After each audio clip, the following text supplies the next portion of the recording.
গ্রামে থাকলে এদিক দিয়ে কিন্তু অনেক সুবিধা। তো দেখো শাক পাতাগুলো কিন্তু একদমই ফ্রেশ ফ্রেশ পাওয়া যায়, আর এগুলো হচ্ছে আমাদের বাড়িরই। তো একা একাই দেখো একটা মিষ্টি কুমড়ার গাছ হয়েছে, আর গাছটা কিন্তু অনেক দূর পর্যন্ত ছড়িয়ে গেছে। আর এখানে দেখো অনেক কিন্তু খারকোল পাতা। আর তোমরা কে কী বলো ওই পাতাটাকে কমেন্ট করে কিন্তু অবশ্যই জানিও। তো এই পাতাগুলোকে আমরা খারকোল পাতা বলি।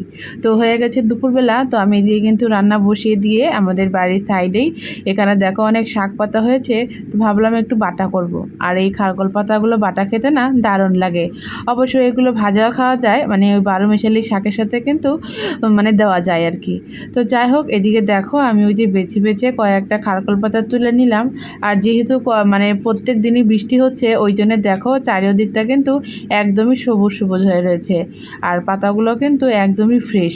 তো এখান থেকে দেখো আমি কিন্তু মোটামুটি ওই অল্প একটা পাতা তুলে নিলাম, যেহেতু দুপুরে রান্না করব।